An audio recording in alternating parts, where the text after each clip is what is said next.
Greetings, greetings, greetings, greetings. What's going on, lineage? What's going on? This is your brother Chief with another video, another lesson, dropping some more information. First off, I just want to thank all of our ancestors, and I do mean all of our ancestors. I mean, acknowledging the righteous ones, even the unrighteous ones. I acknowledge each and every one of them. But for me, I always glorify the righteous ones, right? Because both the righteous and the unrighteous, it was all necessary to experience this life experience. So, hope everybody's doing well. Hope you are having an amazing 24 thus far. The title of this video, lesson, whatever you want to call it, is someone lied to us. I did put to us in. I saw I typed that in, but it's saying someone lied or us. But I'll fix that. After I'll fix that after the live. Okay, it's no problem. I'll fix it. Another lesson, dropping some more information. I'll fix that. Hold on, let me see something. Edit that. All right, someone lied to us. So I'll fix that on Facebook right now, and I'll fix it on YouTube a little later. All right. Cool. Someone lied to us. So do me a favor, man. Let me know where you guys are tuning in from, what territory. Go ahead and put that in the chat. Put it in the description, in the link, wherever. I'll give you a shout out when I'm done. So I'm gonna dive into some information and giving you more proof that we have been lied to, and I've been exposing the truth of the lies that are told. I've been exposing who we are, and all that's really missing is just us to step up. I mean, it's really that simple. We could take care of every situation that we have. Like I always say in my videos, we don't have to be struggling. We don't have to be at the bottom of the totem pole. All we have to do is step up. And I don't mean everybody, just a handful to stand up and shake the foundation of these lies that were told. All right. But we're going to dive into some information. I put links of the information in the description below because I like to put the information and show you the sources. Therefore you could do your own research, you do your own due diligence, and have documents and facts to show your people, because the majority of our people are still brainwashed, still miseducated, and we have to have documents to show them. You see, there's a thing, a maxim that says documentation beats conversation. And that's why I like to show receipts. I like to show documents. All right. I was inspired to do this build by some information that I ran across, but I'm going to look at it, approach it from a different perspective, using one or two of the same links. But of course, I like to break things down, from my own perspective, of course, using the facts that are given. All right. So once again, this is part of my ministry work, and that's what I do, uplift and give my people the knowledge. Don't believe anything that I say. If I ask you to believe me, by all means, I'm lying to you, because in the word believe is the word lie. So don't believe anything that I say. This is strictly for knowledge purposes. Do your own due diligence. All right. So we're going to step into some information that's in places that you could find, like I said, and research yourself. Okay. And I'm going to be exposing some of the lies, in regards to who was in Virginia, what they look like, still debunking the slave trade that we were told of Africans coming here, in millions, in the likes of 12 to 13, 14 million slaves coming from Africa. That was a lie. That never happened. There's no record of that. And once again, it was a blatant lie that was done to dispose of the original people that were found here. Okay. People that they call Negroes because they were so-called black people. I'm saying so-called because we are not black. We are not black. We are not Negroes. We are none of that. All right. We are the original people of the land, the people that when they came here in 1492, and even before that, because once again, we have to keep in mind that the Gregorian calendar, kind of like altered the dates of things. So we were called American Indians way before 1492, way before 1492. All right, so keep that in mind. People always question, oh, well, why would you want to call yourself an Indian? Because this is who we are. Politically, this is who we are. Okay. The people that they called the East Indians from, what's currently called India, they were not called that. They were called, Hindustan. They were identified as, the landmass was identified as Hindustan or Bharat. All right. That was the name of that landmass. Our region was always in there. We were always called Indians. So we're not going to focus on 1492 because once again, we know that the dates were altered. So therefore, we were called American Indians way before 1492.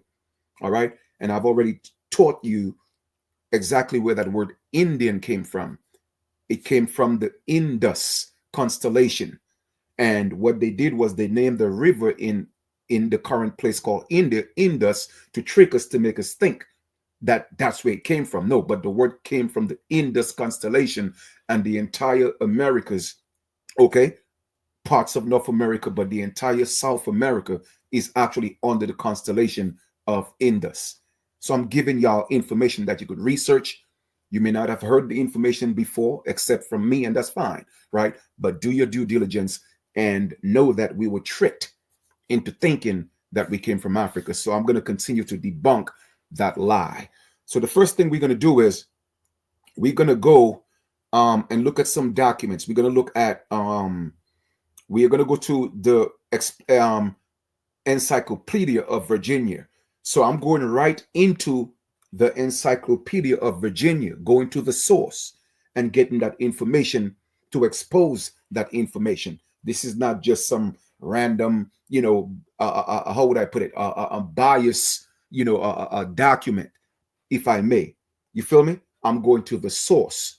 It happened in Virginia, and this is the Encyclopedia of Virginia giving you that information. Okay, let's dive into that. Let me share my screen. And like I said, please drop a note. Let me know what territory you in. I'll give you a shout out, when I'm done with the presentation.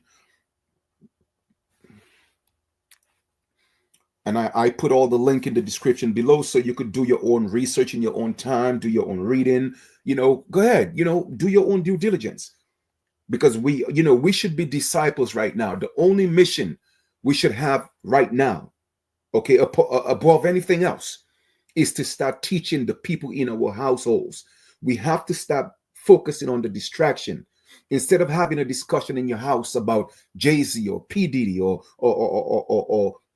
Denzel Washington or all these different people, instead of having these conversations, Cat Williams and all, whatever the case is, Biden, Trump, instead of having those discussions, the only discussions, or not necessarily only, but the primary, okay, discussion that we should be having in our homes is talking to our people about who we are within your household, because your household is your clan. You feel me?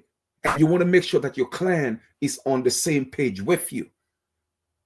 Now, granted, a lot of them are still indoctrinated, brainwashed. It's okay. But I think if you continue to show them the proof, or say, hey, check out this information, check that out. I personally think some of them would look at the information, and that would start kind of like give them the inclination to start questioning things, because we have to be very mindful that this indoctrination, the brainwash, the miseducation is very, very deep. It's deep, right? And people with so-called degrees and master degrees, etc., they tend to be educated within the school system. But those people, no disrespect, a lot of them are not wise. They don't have knowledge. They may be educated, but they don't have knowledge.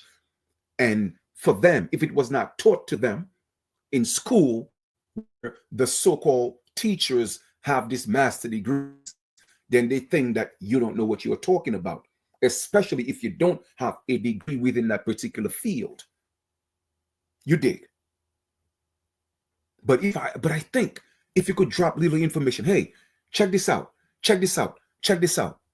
I think that out of respect, you could say, hey, do me a favor. I know you think, this is that, this is blah, blah, blah, but do me a favor. Out of respect for me, can you just look at that, please? You know what I mean? And that's an approach to start getting your clan together. And that should be, like I said, that should be an urgency. That should be an emergency. Get your household in order. If you cannot get your household in order, then sometimes you may have to kind of like gravitate to another community. All right. And that's what I'm pushing for. So all the like minds, we could come together and start making moves. But anyway, that's neither here or there. Let us get into this and let me go ahead and read. So I'm looking at the treaty ending the Third Anglo-Powhatan War in 1642.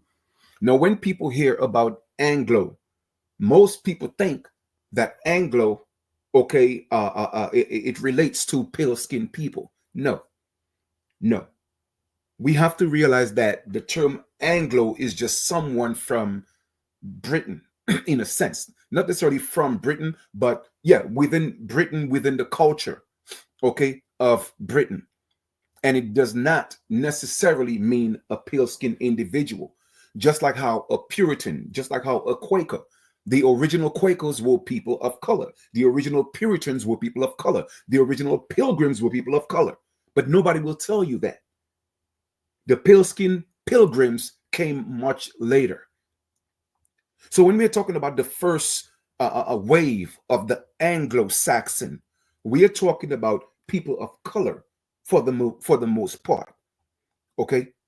And yes, they traveled with some pale-skinned assistant and helpers, but at that time, Europe, Britain, all those places, they were governed by people of color, the nobility, so-called Black people of Europe. And I've given you the proof, and I also put that in my book, Gin Insists to Reevaluation. Don't forget, you could get your free copy. All you have to do is send an email, free copy of the book in the subject, and all you do is pay for the shipping and handling, and that's it. And the book is yours. Okay. So let's read just a little bit. In the following enactment, dated October 1646, the General Assembly confirms a peace treaty ending the Third Anglo-Powhatan War, 1644 to 1646. A relative short conflict that led to the death of Apacha Kano, the paramount chief of the Chesna Kuma Ko Neko-Tuwans. All right. The successor assented to the treaty on behalf of the Indians. Some spelling has been modernized. Okay. So here we are. Article 1, be it enacted by this Grand Assembly that the articles of peace between the inhabitants of this colony and the Neko-Tuwans king of the Indians be duly and invaluably observed upon, penalty within mentioned as followeth. Now, I'm not going to read the treaty. However, I just wanted to point out that we had kings, we had queens. Even if we go back all the way to 1474, the Queen of Haiti at that time, of Hispaniola, Haiti, was called Queen Aknoa, and she was a woman of color, very much a dark-skinned woman, like you would see any of the copper-colored American Indian women walking around here thinking they're from Africa. But she was a brown-skinned woman, cocoa, ebony. Now, how is this? If the so-called colonizers were not even in the Americas yet, because they did not come until 1492, as per the Gregorian calendar, how in heaven's name did Hispaniola have a so-called black queen? Her brother was a so-called black king. Her entire family was royalty, to the point where they extended their territory to Florida, Mississippi, even Chicago. And hence, the founder of Chicago was an indigenous man from Haiti. But they will not tell you these stories. They will not tell you all the story in its proper context. So they'll continue to lie to us. Because the moment they get you to say that you are African it means that this land still remains vacant. It remains vacant. So therefore, it's all you have to do. If a property is vacant, you could just do a quick claim deed, and it's yours through the courts. So if our land is vacant, means that it's abandoned, and the so-called Native Americans are not the original people of the land. They themselves are squatters because they're in it with the colonizers. They're also colonizers. You feel me? So they cannot make laws. That's why they have to stay subjected to the United States, because if they open up their mouth, they'll be exposed. So they got to take the abuse. They got to take the abuse. We don't have to take the abuse because they cannot kick us out of our land. We don't have anything to lose, and that's what I'm pushing for my people to see and realize. We don't have anything to lose, but everything to gain, and that's why I keep going hard. All right, so I'm going to stop here just to show you that we had kings. Now check out the name of that tribe. Okay, Nekotowans, and he was and the king of Indians. All right, in that particular tribe, so to speak. All right, let us go. And that treaty was in what? Let me see. That was in 1647. We are going to go into another treaty to show you once more that we had kings and queens. You feel me? Here we go. And that's why in the 13th Amendment, the original 13th Amendment, they put a stipulation in there that no title of nobility shall be had in the United States. And anyone who gets the title of nobility, their citizenship will be taken away. So my people, we got to know our story, man. We got to know our story. Now, this treaty here was between and I'm right in the Encyclopedia of Virginia. I'm going to the source, right? The Articles of Peace, 1677. Now, I've shown you this before, but for the purpose of this lesson, all right, or presentation, I'm going to show it again. In the Articles of Peace, published in London in 1677, the British government formalizes that what became known as the Treaty of Middle Plantation. Now, most people don't know what a plantation is. Most people just think, well, a plantation is just, slaves. No, a plantation is an estate. My brothers and sisters, you have to know the meaning and or the etymology of words. Our people owned these estates. So when they worked on the estate, they were working on the plantation because they were planting. They were planting.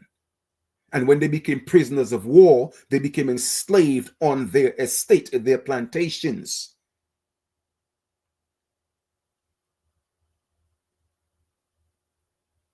I'm giving y'all the game, okay?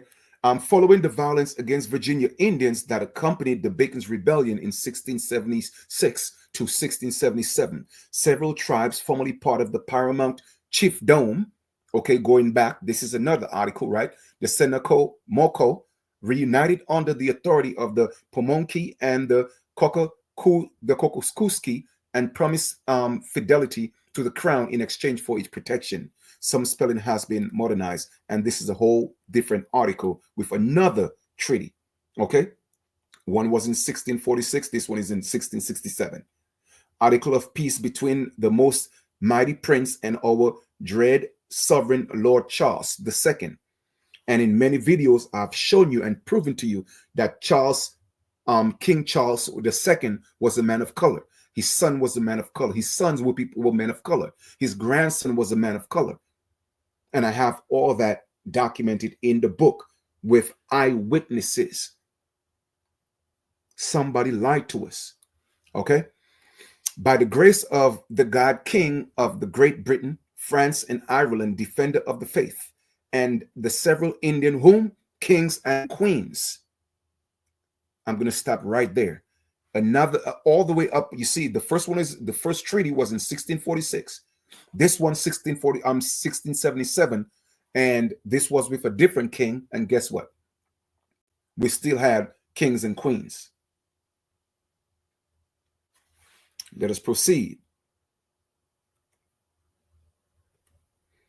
This here still is from the Encyclopedia of Virginia. All right. Unless they themselves are telling lies, but they are the ones giving us the information. You feel me?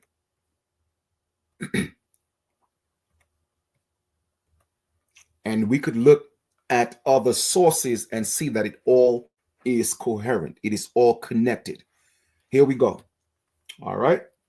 This right here is the legal status and classification of Virginia Indians.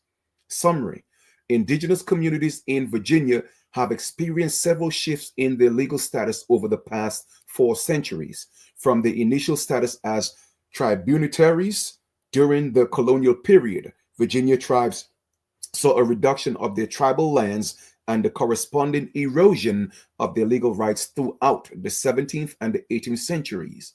By the late 18th century, only 4 Virginia tribes retained treaty lands, and Commonwealth of Virginia had abandoned many of its treaties and treaty obligation. Virginia tribes, however, continued to function as autonomous communities, retaining separate institutions that allowed for the continued expression of ingenuity through cultural, social, and economic practices. These institutions included governing systems, church congregations, and schools that supported Virginia tribes' successful efforts in the 20th and 21st centuries to advocate for recognition at the local, state, and federal levels. Early colonial classifications of Indian peoples, of indigenous peoples. Powhatan Algonquin tribes have inhabited the Tidewater region, Virginia, for more than 10,000 years, right? Now, you will see that they're showing that this image of this gentleman, and it's saying that I think that's who they are. Let me see let me see, figure Halter Duckman Drive, Virginia article. Now let's read some more and see if they give the name of who, if they're saying that that individual has a name. But based on the Encyclopedia of Virginia, their own records, it says that these people have been within the Virginia territory for more than 10,000 years. Now, if I could prove to you that King Powhatan and Pocahontas were people of color, so-called black people, then it would kill all the arguments and the debates and the lies that were told that these natives people are the original people that were found here. And I've already shown this to you. But for the purpose of this lesson, I'm going to go over it again. You see, because everything was whitewashed. Let us read. They were among the first tribal communities encountered by the English colonists. At first, the colonists considered these native potential allies for who might support the colonial economy through trade and labor. As more colonizers came to the area, they encroached further on the territories and livelihoods of the native people, resulting in tension and hostility. The earliest conflicts in the colony of Virginia, the Anglo-Powhatan Wars, took place between the allied tribes of the Powhatan, Paramount Chiefdom, and the English colonists. Afterward, a series of negotiated treaties brought Virginia tribes into diplomatic and relationships with England and the colonists. The first of these was the Article of Peace in 1646, signed after the Third Anglo-Powhatan War. We just read that. This treaty initiated the tributary status of those tribes who negotiated and signed. Tributary status was a legal classification. Tributary tribes agreed to provide payment and other obligations to the English crown through the governor of Virginia, who acted as the king's proxy. For example, the 1646 Articles of Peace states that the Necotawans, who succeeded Apachako No as paramount chief of Moko, would pay the governor 20 beaver skins at the going away of the geese yearly. All right. We don't have to read all of this right here. All right. Oh, tribunity. We don't have to read all of this right here. We're just showing you that once again, uh, to prove and show that the status of our ancestors keep changing and changing and changing. But let's read a little bit what happened in the 18th century indigenous status. By the turn of the 18th century, the unique tribunitary status of the Virginia Treaty tribes was well established. Indigenous peoples in Virginia moved more freely across the colony and throughout the East Coast as they integrated themselves into the growing colony economy. These developments led to laws passed by the General Assembly of Virginia to further codify the status of non-white people. These included an act of concerning servants and slaves, 1705, and later legislation in 1723 that governed the movement and behavior of Black people, indigenous people, and people of mixed ancestry. As you could see, people will look at this and say, well, hold up, Black people, indigenous people, and mixed ancestry. So they're given the, how would I put it? I wouldn't say illusion, but they're literally given the perception that Black people, indigenous people, and mixed ancestry, when you read it at face value, they were different categories. And in a sense, politically speaking, from status wise, they were different because a lot of our people were taking on the label of Black, Negro, and colored, yet still others were still indigenous, but they were the same people. So don't get that confused. We are talking about status here. We're not talking about we're not talking about the people per se. That's why it says status, indigenous status. You feel me? If you give up your indigenous status and you call yourself Black, it does not mean that you are not indigenous. It just means that you give up your status of being indigenous and calling yourself Black. I hope that makes sense. We have to read with understanding. The laws also stringently defined parameters between servitude and enslavement. These laws were antecedents to scientific racism and eugenics policies in the 20th century. These laws, hold up, what happened here? What did I do? Okay. What did I do, man? I think I clicked on something different. Hold on for 1 second. Maybe I need to go back. Give me 1 second, please. Okay, here we go. These laws had the effect of creating a legal paradox for indigenous peoples in the Commonwealth based on where they lived. Virginia Indians could be classified as protected tribunitaries, indentured servants, enslaved persons, or free people of color. Well, hold up.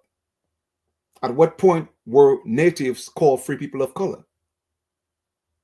But then again, they created two categories, white and color and colored. So anybody that was not considered white, and keep in mind, we have to, let's not get confused with the term white, colored, and Black. Because remember, I showed you in the 1800s, all right, there was an act that was passed. Caucasians, so-called white people, were not classified as white. White was a status. It was a status at that time. We are talking about statuses, people, not color of skin. Okay? Native people residing on reservation lands were considered tribunitaries and recognized as citizens of their own nations. Nations whose sovereignty was acknowledged and enshrined through the treaties with colonial European governments. Those who were forced or voluntarily moved away from their reservation communities were no longer considered subject of their tribal nations. So therefore, they were losing their statuses by forced assimilation or voluntarily. Okay. Instead, they were subject to the legal systems that introduced strict race-based classifications and designations. So the moment you abandoned your sovereignty as being indigenous, your racial classification, then you become part of the colonial society, and then they get to classify you. They give you a classification and a designation. All right. This dual legal classification system for indigenous peoples, referred to in the colonial legal codes as Indians, would later inform the federal classification of non-citizen Indians, also referred to as Indians not taxed. And the citizen Indians, the word citizen in these classifications denoted whether a person had citizenship status with the United States. And as we know, the United States is a corporation. So when you say you're a citizen, you are saying that you are a mini corporation. You are a franchise of that corporation. As per Title 28, Section 3002, subsection 15, capital A, in their own codes, the United States is a federal corporation. So anyone being a citizen of the United States is a mini corporation, and they get to do what they want with you. You are their property. They created you. Okay? Tribunitary status provided limited protection to those Virginia tribal communities that continued to hold reservation lands into the 18th century. These tribes continued their traditional forms of self-governance and upheld their rights under treaties by providing the annual treaty tribute to Virginia's governor. By tribunitary tribes experienced a major shift in status in the mid-18th century when the General Assembly appointed trustees to oversee the sale or lease of tribal lands. By the beginning of the 19th century, trustees' role expanded and they began serving as general intermediaries between tribal governments and the Commonwealth. The Gingaskin, Matapononi, Natoe, and the Pamunkey all had trustees during this period. All right. Although the tributary tribes were considered subjects of the English crown, colonial leaders and trustees recognized that the native peoples residing within their reservation, communities were also subject to the tribal governments of those reservations. Now, when we look at it, says Checka Hominy tribal members pay tribute to the governor of Virginia. Now look at this Indians. I see a whole lot of Negroes in there as well. Okay. Well, I think I see a couple of Negroes. One here, two here, three here, four here. Okay. All right. So what are these people doing here? Okay. What are these people doing here? So obviously we are seeing that there were, Negroes in there. Now, who these pale skinned people are, we know that they're not Indians, so they must be part of the governing body around that time, because that was in the 19th century. Okay, in the 19th century. Pay attention. Follow me on here. Okay. For example, in a 1795 petition to the General Assembly details the case of Susanna Denry, a Pamunkey woman who lived with her husband, Louis Denry, an indigenous man from Canada on Pamunkey Indian Reservation. After Louis Denry allegedly committed a transgression, the tribal government expelled the couple, invoking a law against residency of the Pamunkey woman who married outside of the tribe. Louis Denry petitioned the Commonwealth to intervene. Susanna Denry was blind, and according to Louis Denry, that made it difficult for them to find another place to live. The trustee stated that the reason for expelling Denry arose from private dispute with the grounds of which we are not acquainted, thus demonstrating their limited ability to intervene in the tribal affairs. As Louis Denry was residing in the Petersburg by 1809, and his name does not appear again on the tax list or census records of the Pamunkey Indian Reservation. The state apparently upheld the tribe's sovereignty by refusing to intervene. By 1776, only 4 of the Virginia tribes retained reservation lands: the Pamunkey and the Mattapony in King William County, the Nottoway in Southampton County, and the Gingaskin in Nottingham County. This status offered some protections to the tribes, but also made them easy targets for restrictions and other efforts to deny their continuing rights as tributary tribes. Members of the tribes who no longer held reservations generally were were subsumed under the legal classification of mulatto or colored. Mulatto or colored. Once again, it begs the question. Native Americans cannot say that was done because at no point they were considered colored or retained the name of colored or the identity of colored. That was not them, which effectively removed these populations from Commonwealth's treaty obligations and denied them their tributary rights. This included the Chicana Hominy, Upper Mataponi, the Rapa Hannock, the Nansemond, the Patawomek, and by the end of the 18th century, the Nottoway. All right, and it goes to indentured servants and then how they became slaves and all that. Indentured people were enslaved in the colony of Virginia, right? So now we're looking at American Indians being enslaved in the colony of Virginia. For the example, to ensure treaty compliance and to promote assimilation, the English demanded that indigenous children serve as indentured servants within English households. Ostensibly, these indentures offered the opportunity to convert indigenous children toward Christians. We were not Christians. Okay, indigenous parents argued, however, that indentured funneled their children into slave market. Okay, and remember when I told y'all about Queen Anne of the Pamunkey objected to, oh, come on, man. Let's get back. Queen Anne, right, of the Pamunkey objected to the separation of children from their families. So we're gonna remember when I did a lesson and I showed y'all who Queen Anne was, and then I showed you her complexion, who her uncle was. All right, so we have to keep all those things in mind. We have records. All right, we have records to show and prove, and we got receipts. Now, the reason why I'm reading all of this is to show you that American Indians were enslaved. American Indians were enslaved. They became indentured servants, and the status kept changing to harsher conditions. The more they lost their identity and their sovereignty, then they fell to the label of being slaves. Okay? Let us go to the next slide.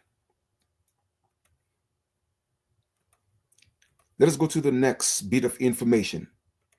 I've shown this before, but for the purpose of this lesson, I'm going to show it again.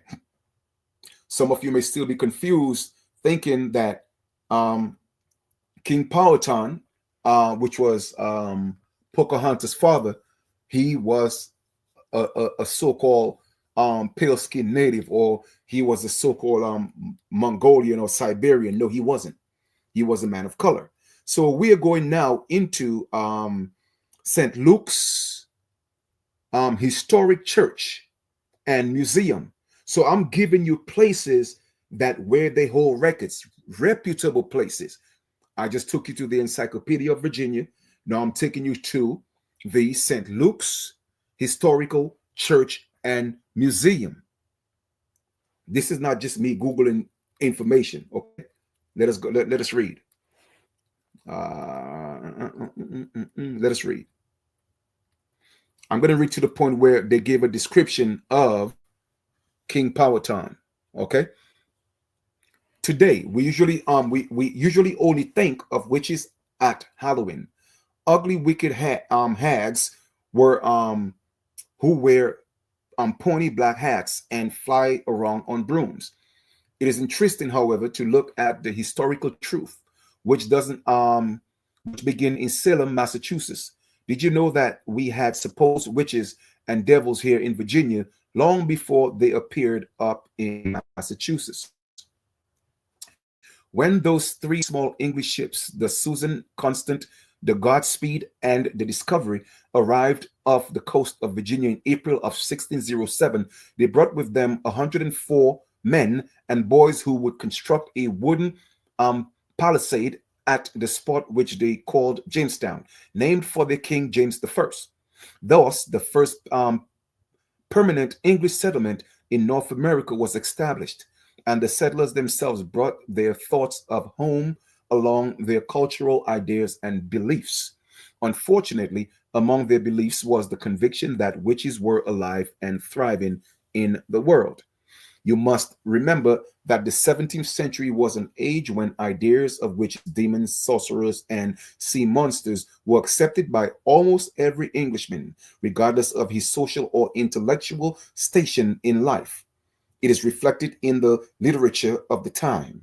Just long at and Christopher Marlowe's Dr. Faustus and William Shakespeare's Macbeth, Midsummer Night's Dream, and The Tempest. Why even good King James himself got into the act by writing a book called Demonology. Therefore, it is not surprising that Virginia, with its dark forests and strange native inhabitants, must have seemed quite frightening indeed. King James had written that the devil's handiwork was thought to be most common in such wild parts of the world. It was almost a foregone conclusion that the English would look at the local Powhatan Indians as barbarians who worship idols and were under the influence of Satan. Of course, that was the key. They had to demonize our people, all right, make them into barbarians, savages, so that they could justify what they were doing using the Bible. Okay. And so, starting with Captain John Smith. Now, this is an eyewitness, Captain John Smith, very reputable man, right? The English found the devil in Virginia. Upon their first meeting, Captain Smith described the chief of all the local tribes, the Great Powhatan, as more like a devil than a man. Master George Percy described the first Indians he encountered in Virginia as so many wolves or devils. Other Englishmen echoed their views. All right. In 1612, after a military expedition up the Nansemond River, young Alexander Whitaker wrote that there be great witches among them, and they were familiar with the devil. He continued that the Indians priests belong to a generation of vipers, even of Satan's own brood, and are no other but such as our English witches are. I'm trying to see where I could find. Give me 1 second. I want to find something. Let me find something. Give me 1 second.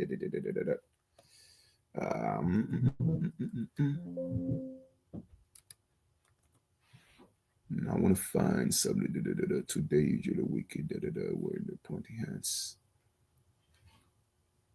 Okay, so that's not the article that I'm looking for. Give me 1 second. Let me find that for you. I want to find this for you. Let me stop sharing because I want to find this article. Captain John Smith. Give me 1 second.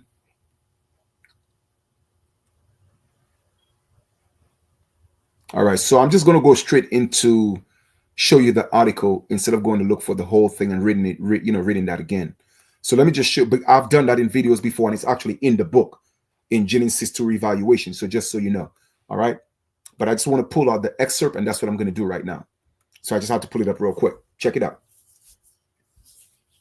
But I'm giving you the actual document in the book. All right. Now it says, we're talking about Captain John Smith, right?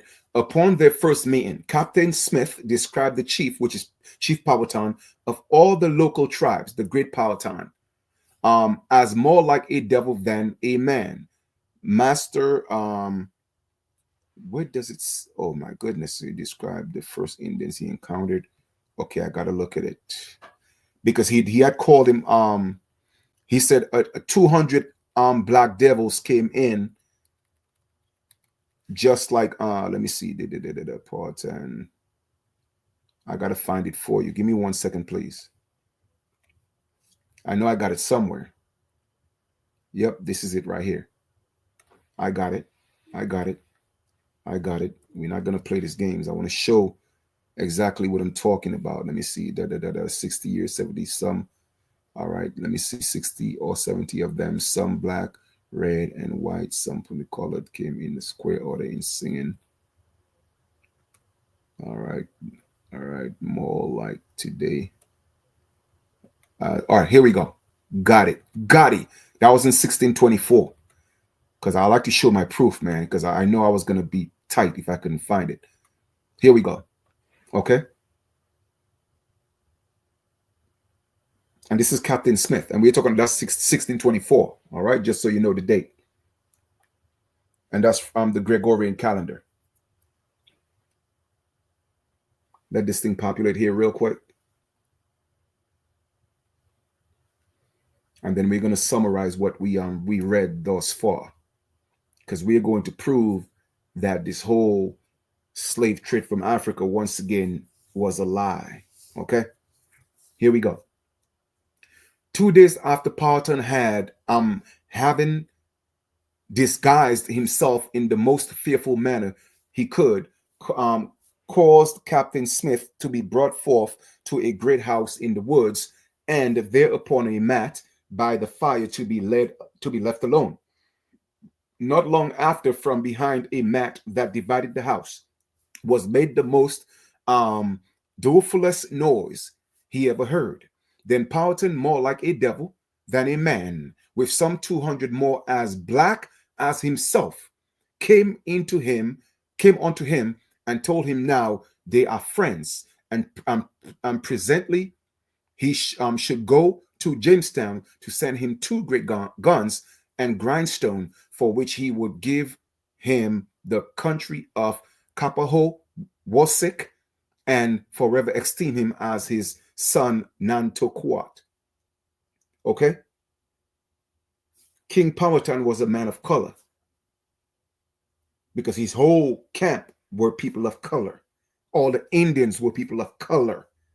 That's why it was so easy to change their identity from Indians to colored. Like I said, we got receipts. I got proof of what I talk about. Cool. Let us stop here. So what are we going to do at this time? We are going to summarize what we have read thus far. We know that the colonizers came into the Americas. Okay, we're not going to debate the date right now because of the Gregorian calendar. We know things will shift around, right? So we're just going to go with the date that they gave us right now. Okay. Then they came into Virginia, set up the Virginia colony. Okay. And treaties were made because there were wars. Treaties were made.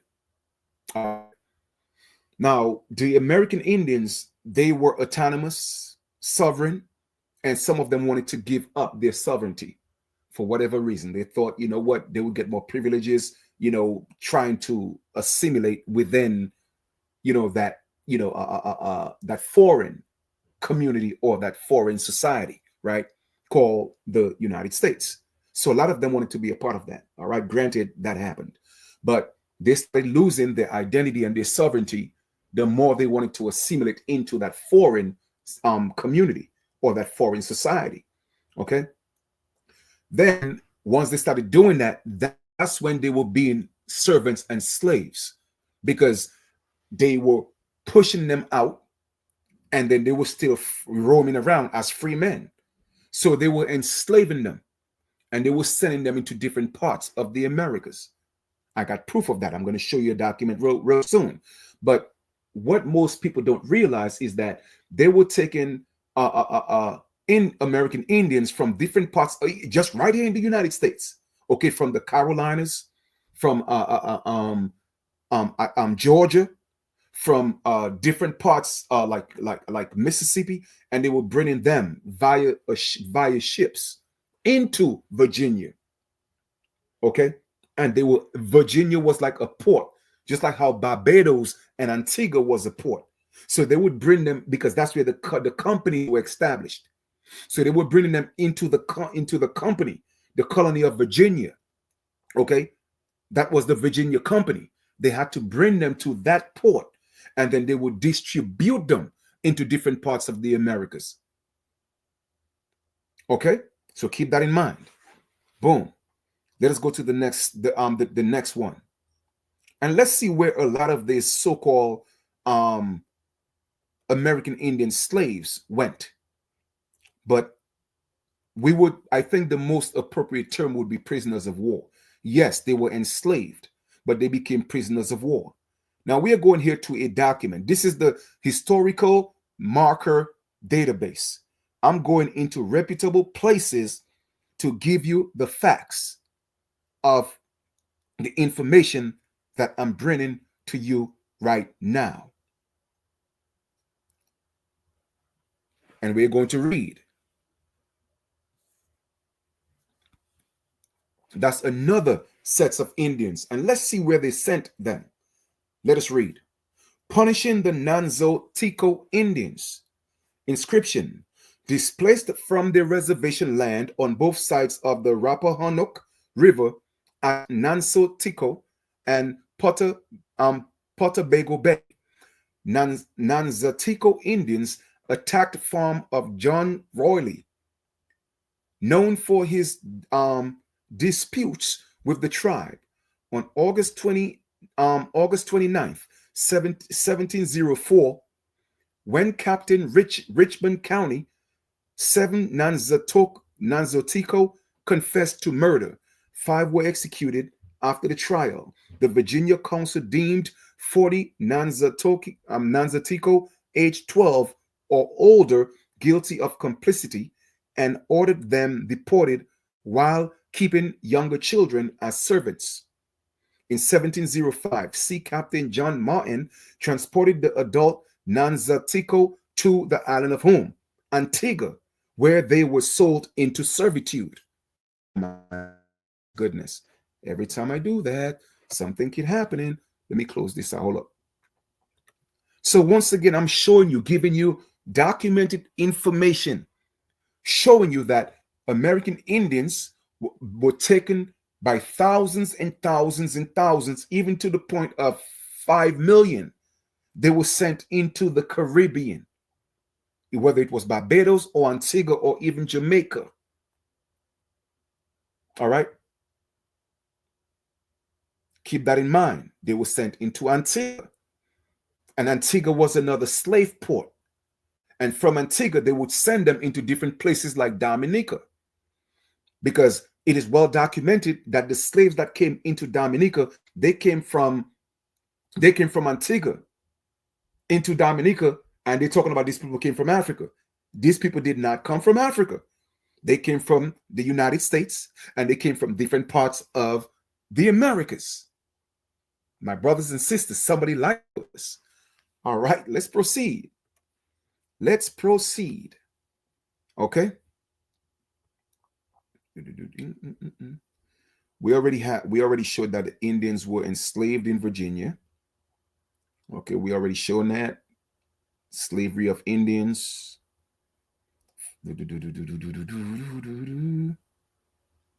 So, okay, so we don't have to go through that again. Let me go to the next one. Now, what are we going to do? We're going to look at the etymology of the word plantation, because most people don't know what plantation means. Let us go look at the etymology of the word plantation.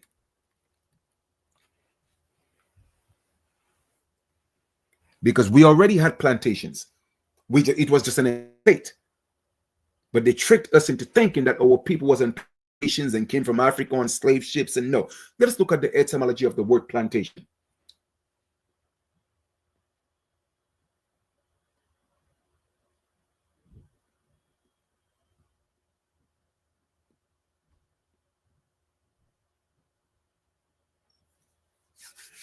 Plantation etymology. For those of you who don't know what the etymology of a word is, it is the root and foundation of the word. The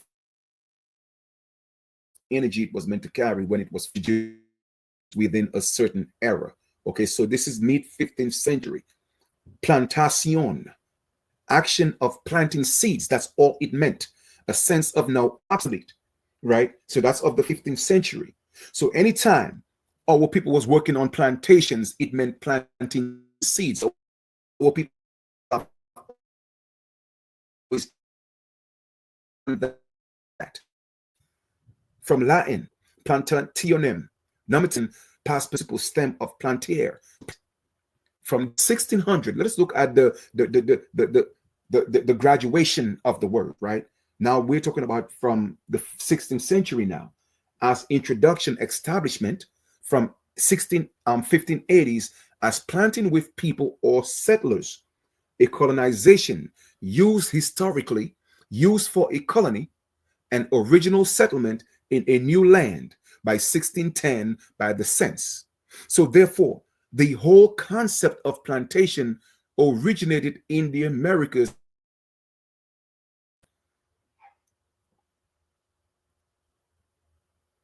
All right, which were so called by the 1640s.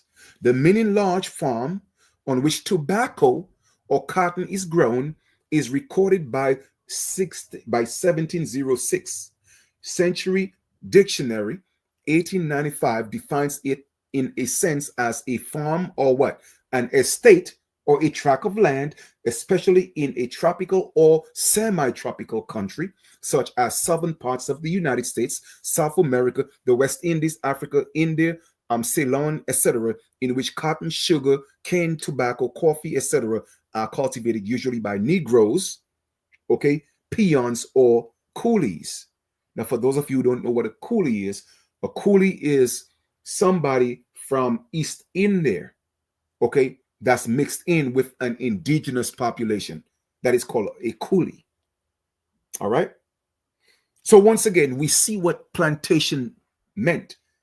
At first, in the 15th century, it just meant to planting seeds. Then it graduated in the 1600, where they introduced it as a form of colonization with people or settlers. All right. And by 1706, we are talking about with the introduction of tobacco and cotton. So the word literally took that form and meaning right here in the Americas, because our people owned their estates, they owned the land. All right. Let us move forward. So now that we know a lot of American Indians that were enslaved were taken into the Caribbean, right? So when we go into the Caribbean and we are looking at all these different images of people on these plantations, we are not seeing no Native Americans. All we're seeing is Negro people on these plantations.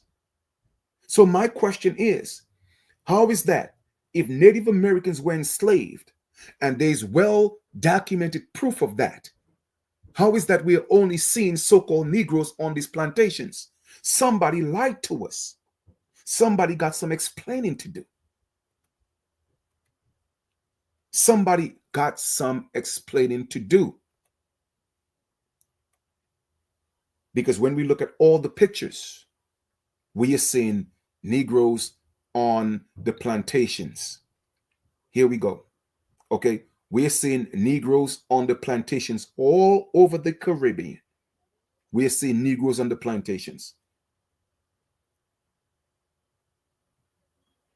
So my question is, where are all the natives that were sent out of the United States into different parts of the Americas, particularly the Caribbean, Jamaica, Barbados, and Antigua, and then shipped into different parts of the Caribbean? Where are those so-called natives? There's no record of them ever being sent down there. There's no record. There's no photos showing them nowhere on any plantation in the islands. We're seeing Negroes, so-called Negroes, but they would want us to think that these people came from Africa. No, they did not come from Africa. Okay? These people are indigenous people that became prisoners of war. It's no different like what they have it today. All our brothers and sisters are in jail and they're prisoners of war working for cheap labor. Nothing new under the sun. You feel me? All right. Give me a second.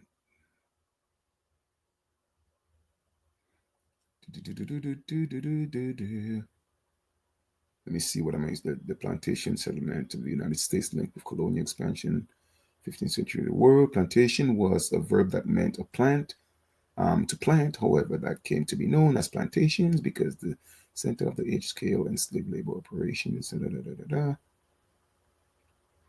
All right, so we're just going to read a little bit of that real quick. A little bit. Let us read here.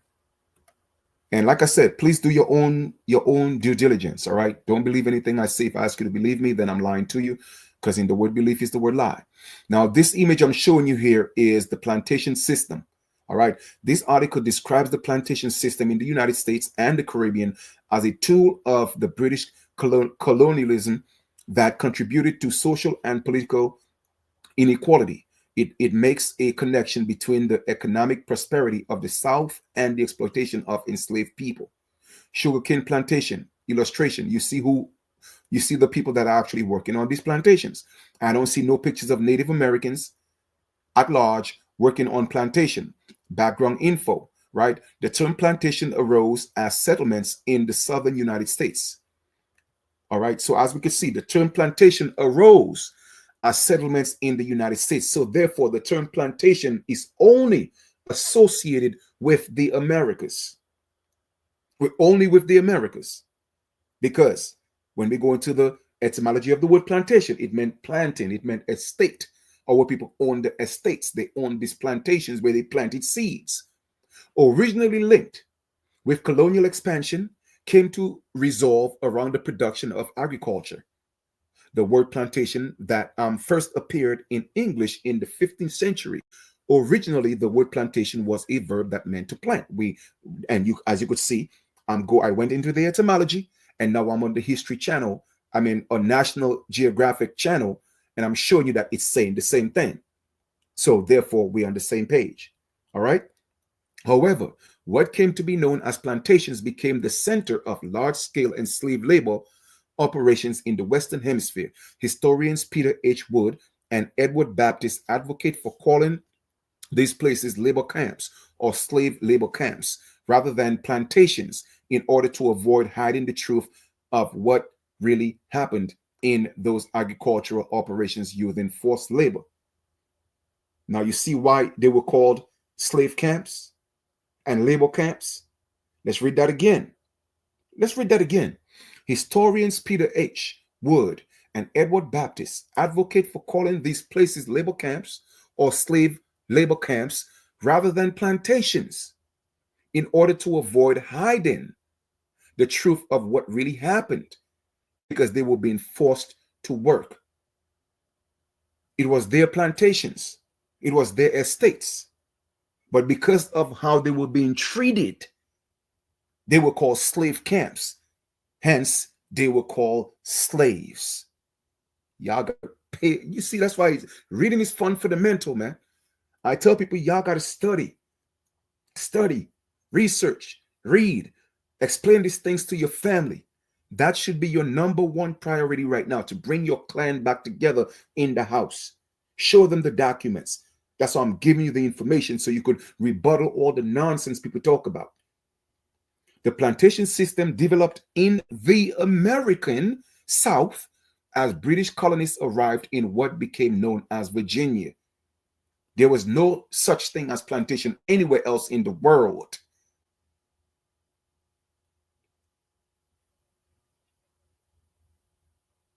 And divided the land into large areas suitable for farming. The land on which these plantations were established was stolen from indigenous nations through canceled disagreements, canceled, disregarded, and deceitful treaties or outright violence.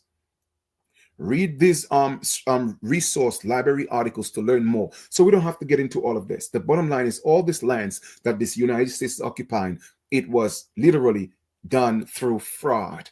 And that's why I keep pushing my people. Let's come together. Join me. Because I know what to do. I can't do it alone. We got moves to make. That should be our number one priority, to get back our birthright, get back our land. But people just rather stay distracted. People just rather stay poor and broke. And it is what it is, man. I cannot force you to save yourself. All right? That's something that you want to have to do on your own. I could only give you the information and tell you I got things in place. Let's make some moves. Now, this right here, this is from the Penn Museum. Once again, I'm giving you information that could be verified. I'm not making it up. Do your own research. I'm giving you reputable places and sources that's open to the public, so you could see these things for yourself. The Vanished American, Pay attention. During the summer of 1966, there has been an exhibition at the University Museum of Siga Store Indians. Those are Siga Indians. Okay? Look at the complexions. I mean, I know some people might say, oh, it's art. You know, that's why they put them in that complexion. No. I've seen art, okay? And I've seen them a whole lot lighter than this.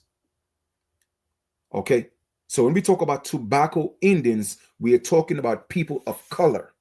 Okay, that's in the museum. Okay, people of color. All the links are there. All right, you see that? You see the complexion? People of color. All this is synonymous with the emblem of America in the British Museum. So people, they got to stop playing these games. These things are here, and they are there for us to pay attention. You see that? That literally look like another version of the Madonna and Child. You see the complexion of the woman? That's in the Penn Museum. In the Penn Museum. Here we go. Here we go. You see them? All right. Siga Indians. You see them? You see them? Watch. That's a sister right there. Okay?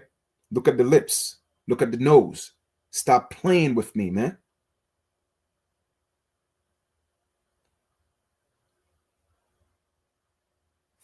I put all the links in the description for y'all. Do your own research. Do your own research. And that's an Indian chief, right? With a rifle. All right? Boom, boom, boom.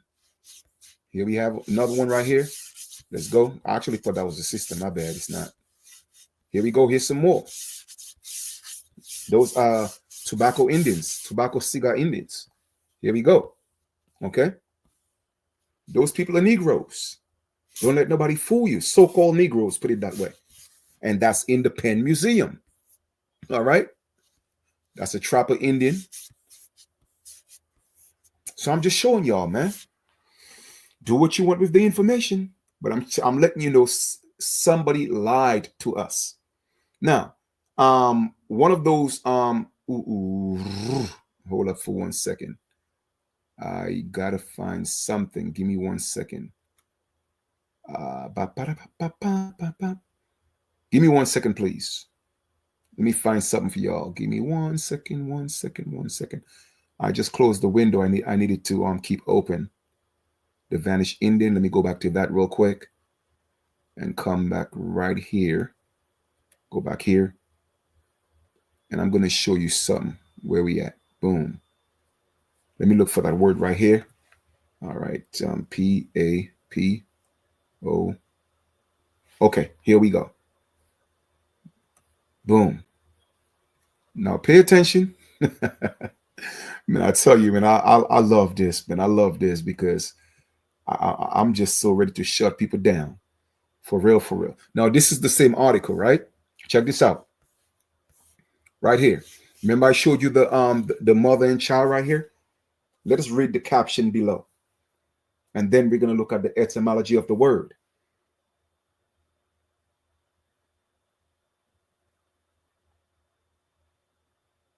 I know this is a late night lesson into early AM, but I'm thankful for those of you that's actually on the bill right now. So do me a favor, man. Drop some likes, drop some sevens in the chat. Let me know that you're here with me and you're digging this information because, you know, that's what we got to do, man. That's what we got to do. So this right here is the mother and child, right? But let's read below the caption. What does it say? Zinc, mother, and papoose. Zinc, mother, and papoose. Now that's in the Ottawa, Kent Museum. All right. Now what we're going to do is we're going to look at the etymology of the word papoose because we know there's a rapper named Papoose. Ah. All right, let's go look at the etymology of the word papoose, man. I appreciate that chosen one. Appreciate them sevens. All right, check this out. Let's go look at the etymology of the word papoose. Papoose, because there's a rapper named Papoose. I wonder if Papoose was trying to tell us something, but because most of our people, they're just like the entertainment aspect of things. They didn't even focus on the name Papoose and why he called himself Papoose. But guess what? Papoose is a North American Indian baby or young child, commonly carried by its mother, bound up and strapped to a board. 1630s from Narragansett papoose, child, or a similar New England Algonquin word said to mean literally very young. Well, hold up. Maybe papoose know that he's indigenous. Why would he call himself papoose? Isn't that a particular name? And that's exactly what it means? I wonder how come old dirty bastard knew that his family owned Manhattan? I mean, somebody lied to us. Somebody lied to us.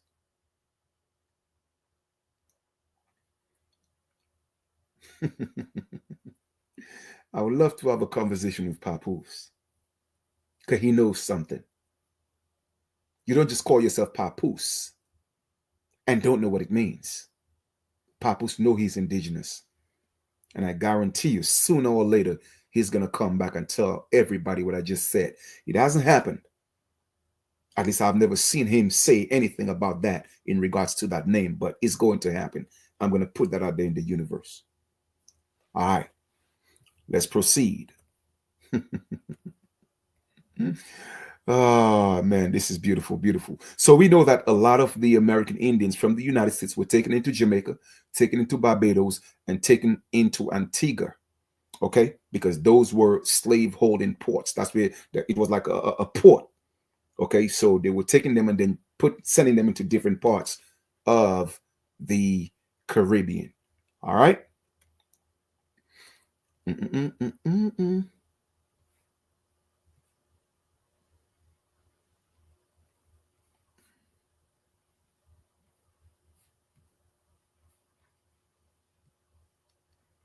Now we shown that give me 1 second. Oh, absolutely. Channel one, man. Listen, I love this. I love this, man. That's what I do. I live for this because, I have to give you guys information to, show your family and friends and debunk all the nonsense that everybody talking about. We got receipts. We got records. All right. Now I'm going to show you something. And I'm not going to ignore the fact that they're talking about slaves coming from Africa. We know that's a lie because all Africa meant at that time was enslaved. That's all it meant. Enslaved. Okay. And they're saying here, right? While there is historical evidence of Native Americans being enslaved in the Caribbean, and nowhere in the Caribbean we see them on any plantation or in any pictures, so we know that was American Indians, including on sugar plantations. I just showed you a whole list and pictures and images of so-called Negroes on plantations all over the Americas, particularly the Caribbean, and not one native, right? But guess what? What it says, records show that there were likely no significant number of natives working on plantations in Antigua. But yet still, they were sent to Antigua. So who was sent to Antigua? It wasn't the native. It was the so-called Negro that was actually the American Indian. Those were the ones being sent from the United States into different parts of the Americas, and then from the Caribbean and different parts of the Americas into the United States. So we're not even going to pay attention to the most enslaved labor on the island coming from Africa. That's not true. That's a lie. No records of that. No proof of that. Facts over feelings. And it even says, a 1706 census of Antigua does not even mention any enslaved Native Americans on the island. I'm telling y'all, man. Okay.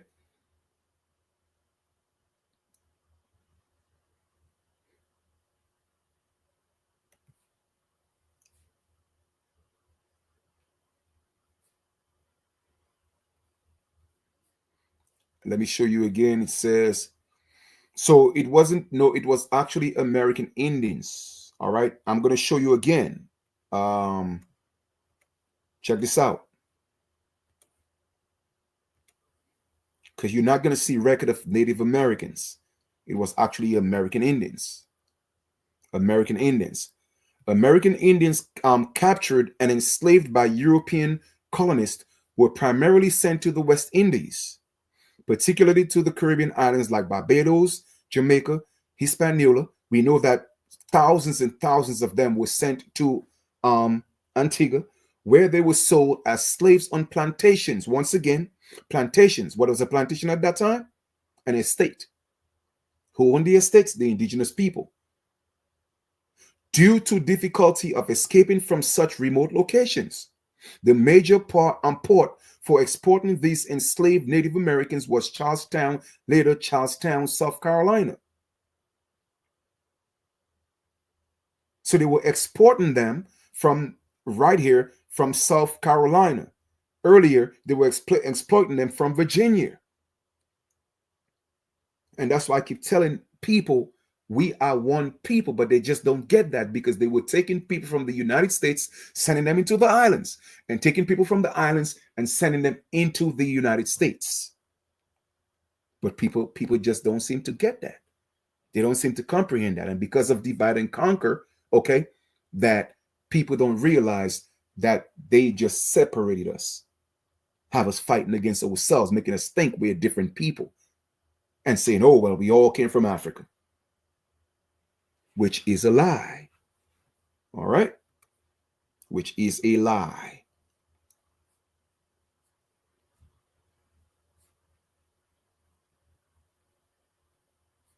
So I think I've given you guys enough information. All right? Okay. Even in Hispaniola, right? Which is now considered Haiti and the Dominican Republic. The indigenous populations were enslaved, but they want us to think that they died out from diseases, which is not true. They were enslaved and they were displaced. They were taken into different parts of the Americas. And they even sold a lot of them to Spain. A lot of the people in Europe are actually so-called Black people in Europe, all right, apart from them being original Europeans, or yes, some of them Africans, but a lot of them are actually Americans. So early colonization. So we have indigenous peoples of Hispaniola, which is what's called Haiti and Dominican Republic, were forced to work on sugar plantations by Europeans, and their populations were disseminated by diseases, which is not true, exploitation, and slavery. Early colonization. Christopher Columbus ordered the seizure of 6 natives on his first voyage to the Caribbean in 1492, believing they would be good servants. He also sent thousands of Taino people from Hispaniola to Spain to be sold, and many died on their journey. All right. So I'm just showing you once again that our people were taken all over the world. The truth of the matter is there were more slaves taken from the Americas than those that were brought into the Americas. That's facts. You feel me? And then we did show that the slaves, the American Indians that were enslaved, prisoners of war, that were sent into Antigua, right? And they were disseminated into different parts of the Americas. A lot of them went to Dominica. Now check this out. Pay attention. Yes, enslaved people were taken from Antigua and sent to Dominica as part of the transatlantic slave trade. Well, hold up. That's interesting.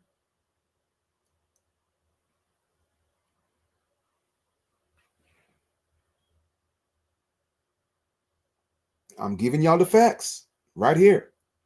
Right here. So a lot of your ancestors in the United States were taken, sent into the Caribbean, a lot of them into Antigua, and a lot of them into Dominica. All right. And that's why I tell people when I did my private DNA test, even if I was born in Dominica, it came back that I was American Indian, particularly Cherokee.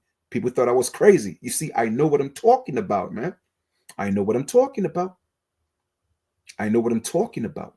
Y'all think this is a game. It's not a game because I saw all these things in a dream and vision. My ancestors showed it to me.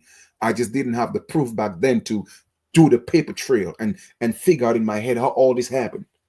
But they gave me information and I did my research and I continued. I stayed steadfast and I keep knocking and knocking and knocking until they showed me, right? Now, let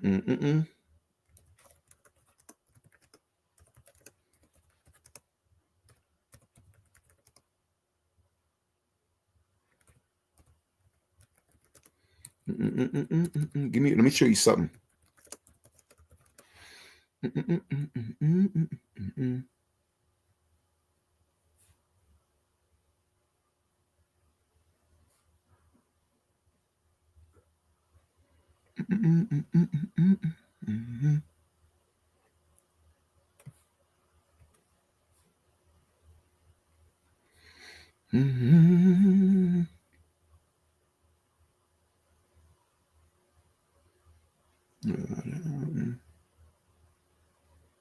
I was trying to find something for y'all. Give me 1 second.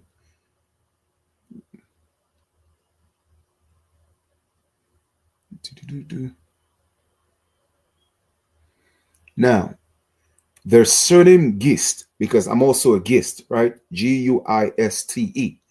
Okay. The most gist in, I think, in the world is actually in Dominica. And the gist in Dominica, they are indigenous. They are indigenous people. Like I tell people, man, I got receipts. I got receipts beyond receipts. All right. I got receipts beyond receipts to show and prove what I'm talking about. All right. Because people just don't know, man. People don't know. They got to stop playing, right? But anyway, let me see if I could find something for you.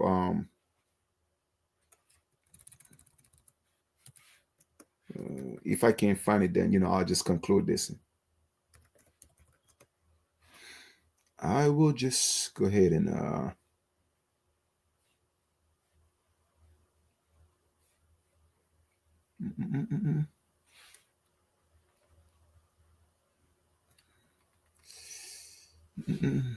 give me 1 second.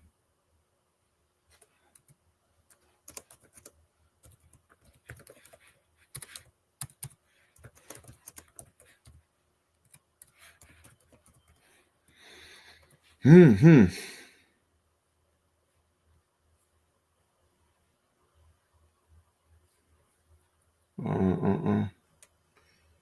was trying to find another thing about King Charles, but I can't find it because it wasn't part of But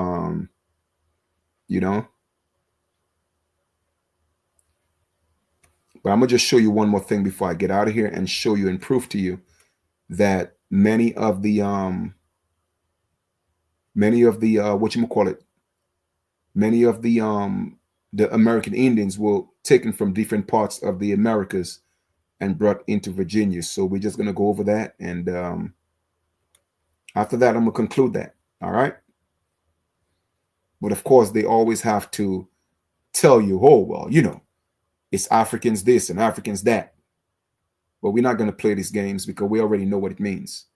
So let me just close that out and show this to you and get out of here.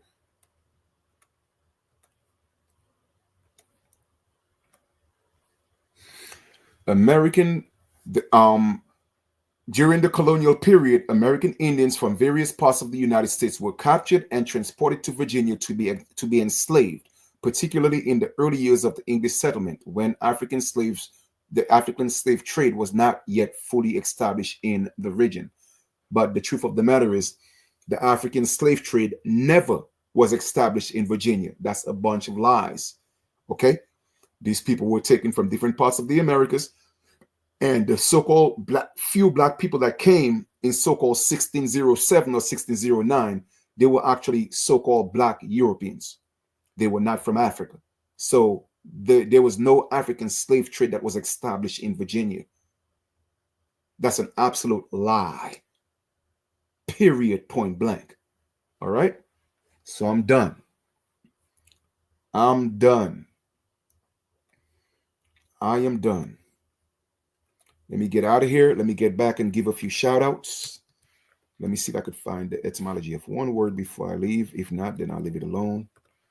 And then we will conclude these build.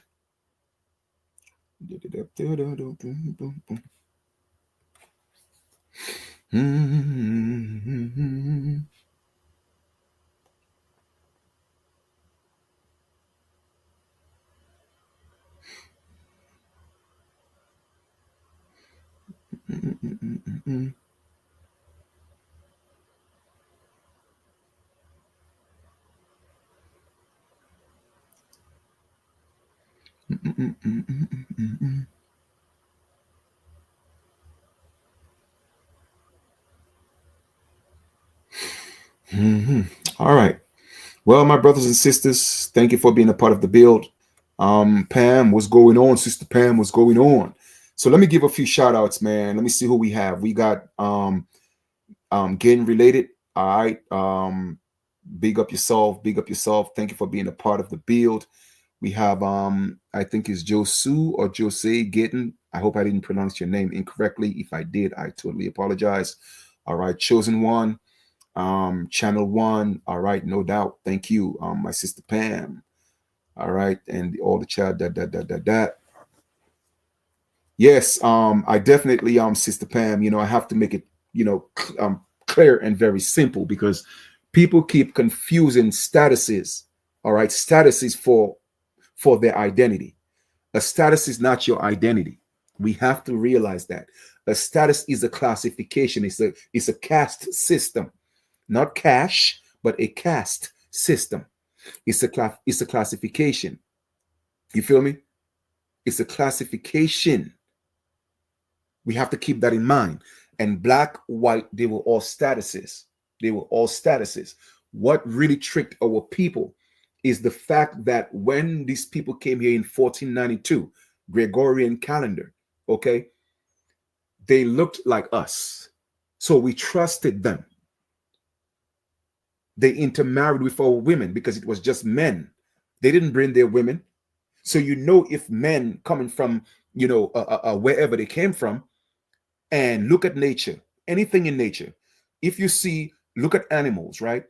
If you see a male is guarding a territory and there's a female that is kind of like he kind of like deemed to be his or his partner, and another male come around, testosterone is going to step in. The male ego is going to step in, and those male lions or the male animals are going to fight. It's the same thing that happened. It's the same thing that happened with our people. When these males came here, these black males came here in 1492, they did not bring their wives. Some of them had no intention of going back when they came into paradise. They came into the land of milk and honey. There was like, wife from where? Wife from Europe? I ain't going back. You feel me? So with that being said, they married a lot of our women. That in itself started to cause some type of contention. And then they started trying to impose and take our land. But we opened up our arms. We saw brothers. We saw brothers. The pale man was nowhere in play. The pale man was still in Europe as a slave, a vagabond, all right, as criminals roaming the streets of Europe because their kings and queens were so-called people of color. And I have proof of that. I've given it to you. It's in the book with eyewitnesses. So we have to pay attention. So the best way to take your land is to make it abandoned. And how do you make it abandoned? Okay? Or how do you discover something is by changing the identity of the people. The first that happened, okay? Our people had indigenous names for their own clans and tribes. Okay? The first thing that happened was to create the companies. The Virginia companies, the West Indian Company, the Dutch Company, and they all came to a consensus to call everybody American Indian or Amerindian. That was the first form of us losing our complete sovereignty. I'm going to just keep it real.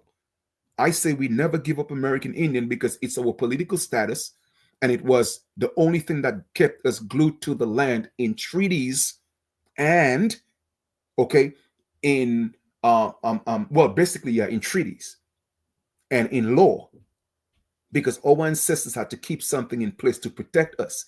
Even if we were giving up our individual tribe names, okay, our tribe names, our family names, even if we were giving that up, they said, nah, we are giving this up, but we are going to accept being called American Indians, but that has to be in law and it has to be in treaties. So politically, that is our political status by law and by treaties. It protects us and it ties us right back to the land. Yes, it is still a misnomer. However, it's still our identity. It's our political identity. So that was the first form of losing our sovereignty, is to take that name as a general consensus. Okay? I'm just being honest. Now, with that being said, we were still a people of power and we were still operating in our own sovereignty. We were still autonomous. And then they was like, you know what? Nah, that's not working. We fighting these Indians, so we have to find some other way. They change it to Negro. All right? They changed it to Negro. From Negro, it went to colored. Then we started hearing the black.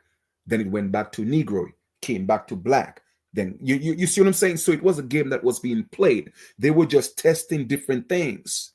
All right? Testing different things to see what would really work to take our identity. So the first one was American Indian. So the introduction of the doctrine of discovery, the papal bull, intercetera, all right? All those things led us to the point of where we at. And the more we stepped into, the 16th, the 17th, the 18th century, the 19th century, it started happening where, okay, by the time we get to the 19th century and the 20th century, we had lost our identity completely, right under the color of law. Everything happened on paper. It was paper genocide. Yes, American national, but still we have to be mindful with that, because American national still deals with the United States, because the United States is considered America. So technically, an American national is still a United States citizen. So I tell people, hey, it is a step, yes, with an upgraded status, but you are still a United States citizen. You are still a state citizen, and every state is a corporation. Every state has an EIN number. So what we need to do as a collective, we know we are the American Indians. We stand up on the foundation of us being the American Indians, put ourselves in position, and then our ancestors did tell us who we were in the Iroquois Constitution. Then we take that back, and that's how we move. I tell people I know the house, I just can't do it alone. I know the house. Everything is already in place. Everything is already set. The documents is already set. We just need to step up and make our declarations. That's it. Nobody could prevent us from doing what we have to do, because it's our land. It's our laws. They cannot make laws. They can only make statutes, ordinances, and codes. They cannot pass laws. They call it laws, but it's not. Those are not laws. We are the only ones that could pass laws on our land.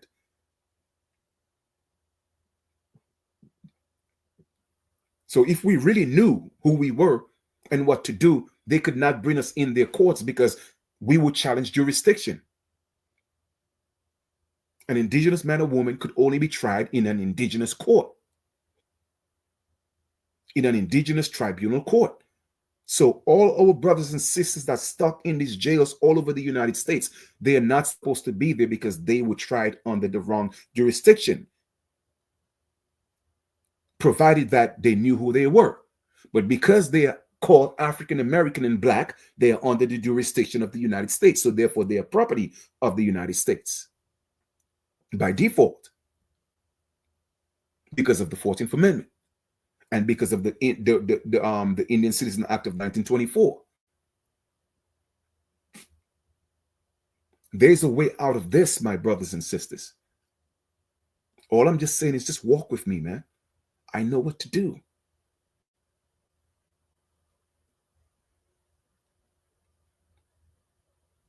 Okay, I know what to do.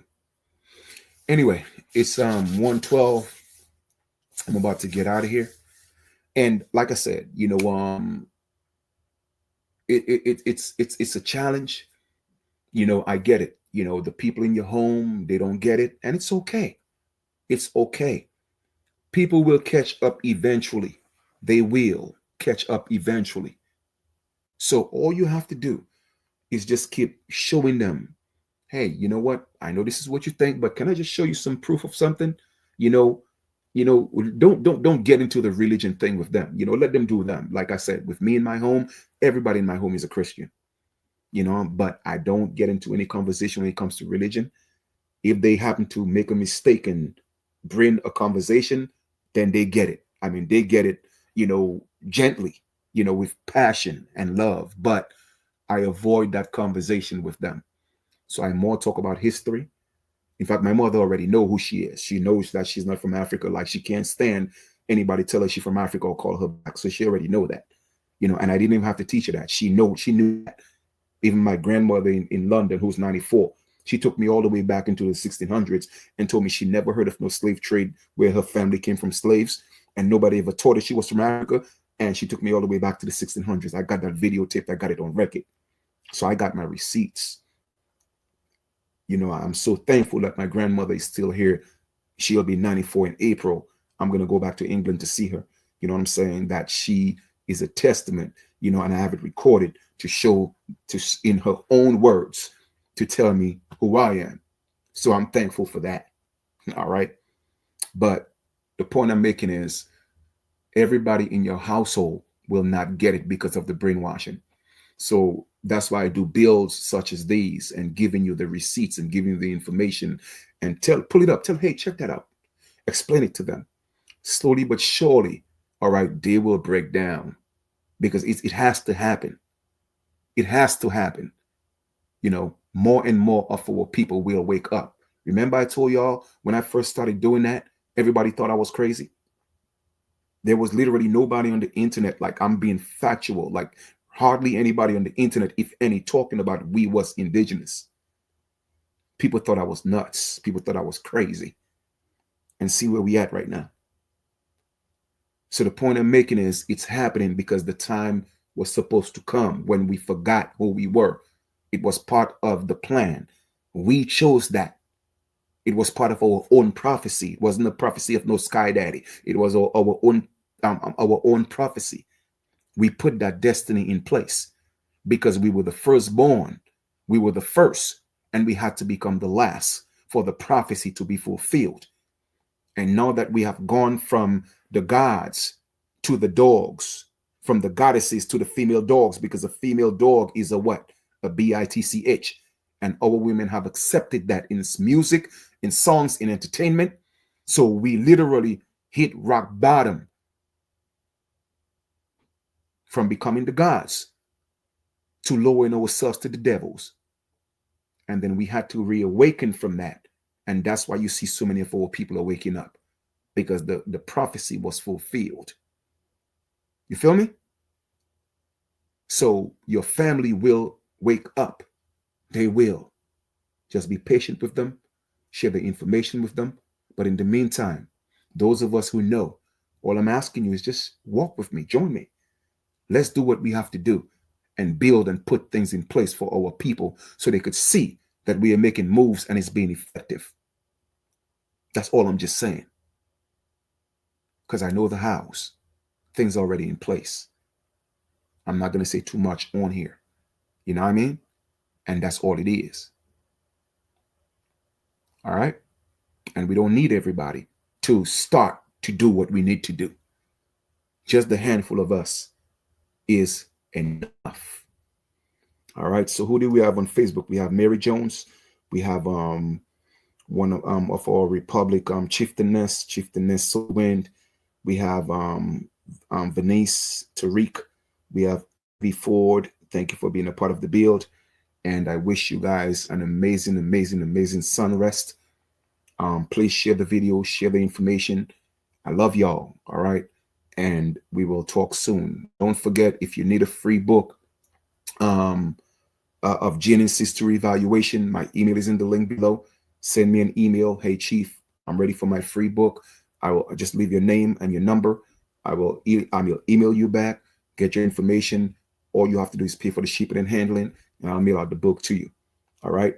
So you could get that and have family readings. All right. Because this month we are going to start our book club. All right. And you definitely want to be a part of that. So for those of you who don't like to read or just can't read, we'll have a book club and the book will be read. And all you have to do is just follow through. All right. And there's a place in the book you could take your notes. And I'm telling you, man, it's going to be a beautiful thing. So we'll be starting this book club towards the ending of the month. One of our chieftainess, she's gonna head that initiative. All right. And we're going to make it happen. So I want to thank y'all once again for being a part of the build. And as we move forward, I'll continue to do what I'm doing. So I could expose more of the information, and we'll make some moves. I'm supposed to be linking up. Well, you know what? I'm not going to say that just yet. Because there are a lot of energies out there that's, you start, prematurely telling them your plans and what you have in place. Then they start putting things out there in the universe for it not to happen, because every skinfolk is not kinfolk. So I'm just going to leave that alone. When it materialized, then I'll bring it out to the masses. But until then, I'll just keep that between me and our Republic. All right. So you guys take care of yourselves, and we'll talk soon. All right. Thank you. Mama Pam.